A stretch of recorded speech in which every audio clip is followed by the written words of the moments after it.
My name is Richard Jones, and this is Parenting Your Child in Recovery. Let's get straight to the note. Our child has been addicted to fentanyl and heroin. Tomorrow we will do an intervention for her, and I'm praying she will say yes and go to rehab. We don't know where to turn. That's from Beth and Thomas in New Jersey. This situation is not uncommon, and a lot of times the feelings that you're going to have are going to mimic those in this slide. Their child was heading toward prison or death. They did these four things immediately. So let's talk about some things you want to do. My name is Richard Jones. This is Parenting Your Child in Recovery. You can find us at Parenting Your Child in Recovery, the Facebook group, Parenting Your Child in Recovery, the podcast, and of course, secondstarts.com, the number 2ndstarts.com, and also parentingyourchildinrecovery.com. This video is a simulcast of the podcast that we just did. We're going to try to do the video and the podcast separately, because this one will be on the one that you're seeing on YouTube. So let's get right into it. This podcast is definitely for the families of young adults who are in trouble, who want to heal now and then start a kick butt future.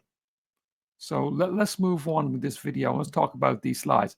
Today, I want to talk about the acronym R.A.C.E, R-A-C-E, commonly used in fire prevention. This is where I took it from, and I saw the way they work together with the mindset that I was trying to get young families to adopt when working with a young adult in trouble. So the acronym can be adaptable to provide life-saving mindset to parents and young adults in trouble. And to me, that was very important because this required a life-saving mindset. This is an emergency. And so many times it's not treated as an emergency, and I think that's wrong. So the same way you treat a fire as emergency immediate action, it's the same way we want to handle this situation. So the R, let's get right to it. The R in R.A.C.E stands for remove and rescue. And that's when you are looking to get people and property out of immediate danger. Okay. Let's correspond this with what we're doing with our family and our young adult in trouble. To remove and rescue. For us, we want to associate that with understanding the circumstances and not taking anything for granted, looking at all the circumstances that you find yourself in, see what's changeable, what's not changeable, what's changeable with work. Look at the circumstances, all the circumstances, put them together, write them down. We want to look at the environment that we're in.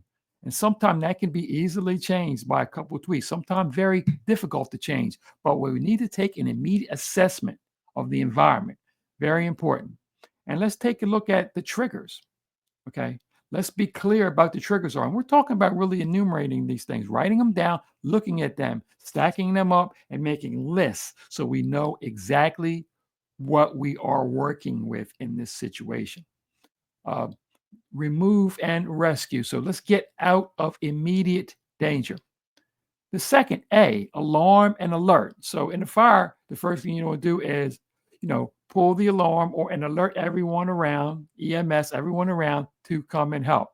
In our situation, working with this young adult in trouble, what we want to do is take a look at what are the actual problems that have been caused by the situation. Very important. Let's take a look at all the actual problems. Let's not skip over anything or try to bundle anything. We want to look at each problem, everything that's come up, every bad situation that we can think of that this has caused. Next, we want to take a look at deficits. What are we working with out here? What are our pitfalls? What are our stumbling blocks? What are the things that are working against us? What are the things that are getting in the way and causing us not to be as a complete family as we need to be? What are those things? Let's take a look at those, put them down.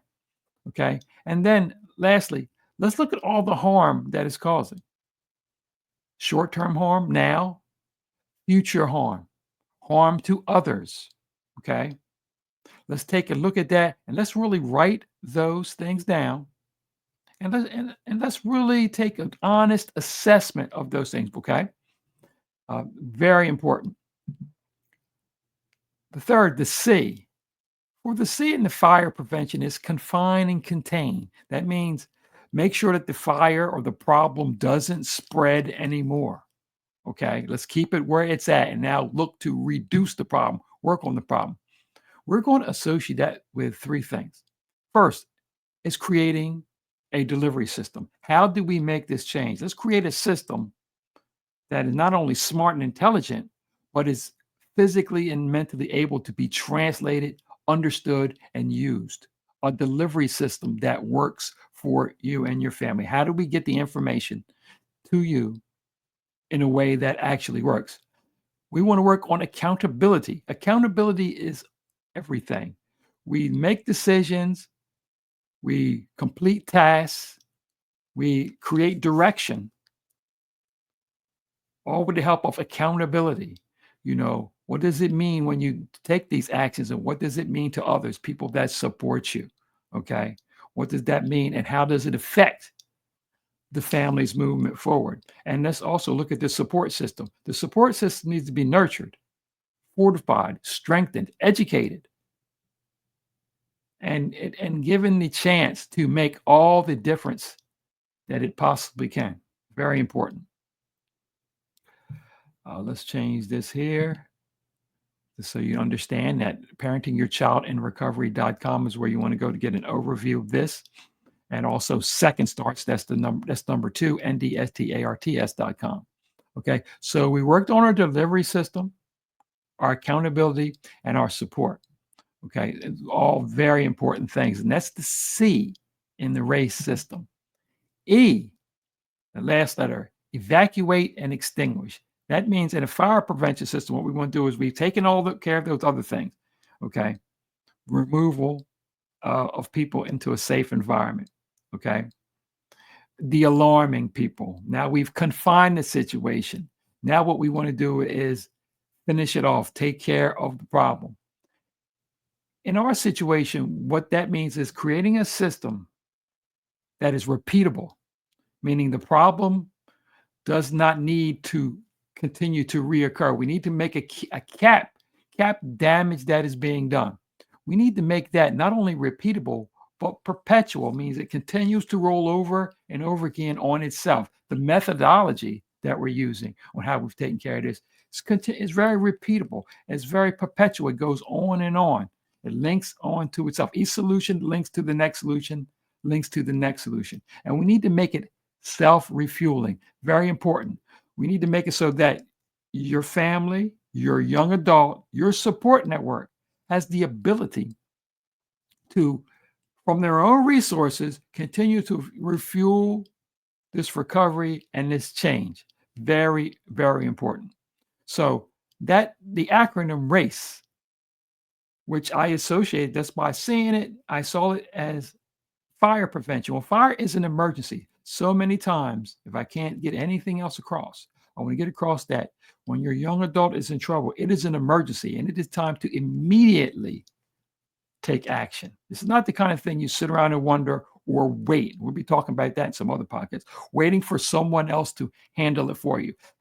Immediate help is fine, but you need to take the lead and you need a system that teaches you how to take the lead and how to accomplish this, how to do it, get it done, and make sure that you ensure the safety not only of your young adult, but your young adult's future. And that's the most important thing that I want to say. So, parenting your child in recovery. Go to secondstarts.com. That's the number 2 ndstarts.com for a general overview and communication. Okay. And of course, parenting your child in recovery.com. And you can always reach me at richardjones@secondstarts.com or go to any of those other 2 venues and just put in a message. And we'll be happy to talk to you for a few minutes and just show you everything that we can do immediately. And that's the key. Let's work immediately to change this situation and not rely on just the advice of experts to hope we see how it goes. Let's put a plan into place, a plan that is workable. Very, very important. In closing, I want to remember to tell everyone, let's get out there and help somebody get better, help somebody stay better, help somebody be better.